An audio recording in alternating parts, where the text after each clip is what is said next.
So it's really interesting. Of course, our show from last night, we talked about the whole JPJ, Pete Carroll thing. And I'm really just struck by how angry Raider Nation is with the situation. Listen, coaches know better who's a better player to play at what position.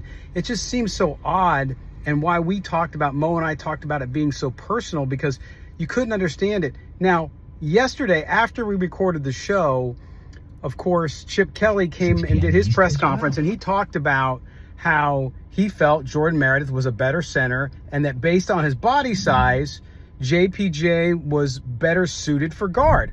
Cool.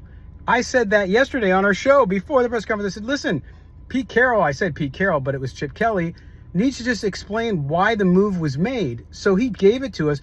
But maybe I'm just reading too much into it. And if I am, you can tell me I'm full of crap.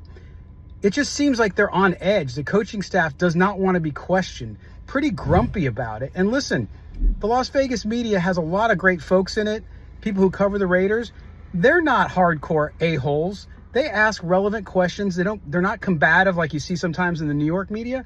So I just don't get what's going on. That's why we said there has to be something more. There's something personal going on. Then the other question I hope they ask eventually is, why Jackson Powers Johnson, he did well on the left side at guard, why move him to right? So these are some of the things we're going to have to find out. Now, all of this angst and anger and all the fire this coach, fire that coach, I think will go away if the Raiders can have a good Sunday against the Bears. We'll see what happens. It's hard to think that they're going to win that game with how bad that offensive line is, but we'll see. Winning cures all ails, doesn't it? All right, we'll see you in the post-game show, myself and Murph, after the Bears-Raiders game on Sunday. Have a great weekend, everybody.